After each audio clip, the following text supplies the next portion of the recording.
Dan saat ini kami sudah bergabung dengan Nadia Raisa langsung dari Wisma Atlet Kemayoran, Jakarta.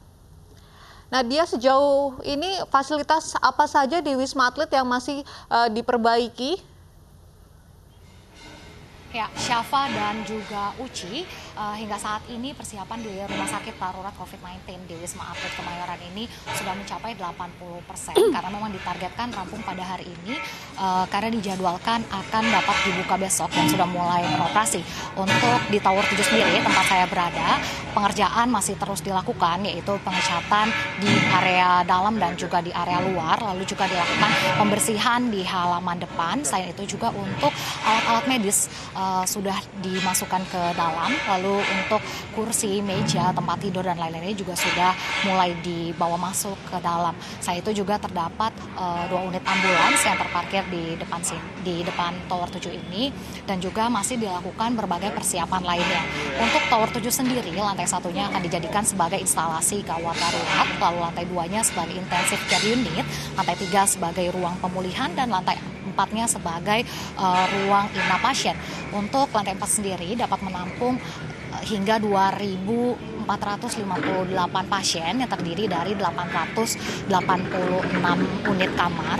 Dan juga pada Minggu pagi tadi telah hadir Menteri Kesehatan, Menteri PUPR, lalu ada Menteri BUMN serta Panglima TNI yang datang untuk meninjau bagaimana persiapan yang telah dilakukan di Wisma Atlet ini, karena memang rencananya besok sudah akan dibuka dan mulai beroperasi dan dapat digunakan oleh pasien yang positif terjangkit virus corona. Selain itu, sebelumnya penyemprotan disinfektan juga telah dilakukan ke seluruh kawasan Wisma Atlet.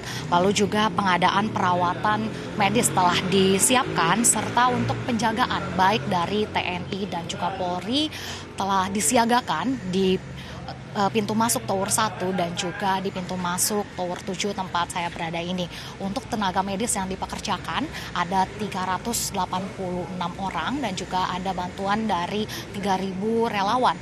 Dari 7 tower yang ada di Wisma Atlet ini, 4 yang akan dioperasikan. Untuk Tower 1 akan dioperasikan sebagai posko bagi tim medis dan juga relawan, di mana terdiri dari 650 kamar yang dapat digunakan untuk menampung 1.750 orang. Sedangkan untuk Tower 3 digunakan sebagai ruang gugus tugas penanganan COVID-19, lalu Tower 6 sebagai tempat ruang inap pasien, dan untuk Tower 7 seperti yang telah saya sampaikan sebelumnya dipergunakan sebagai IGD, ICU, ruang inap pasien dan juga ruang pemulihan. Hingga saat ini pengerjaan masih terus dilakukan dan diharapkan dapat rampung pada hari ini karena rencananya besok sudah dapat beroperasi dan dibuka untuk pasien yang sudah terjangkit COVID-19 sendiri.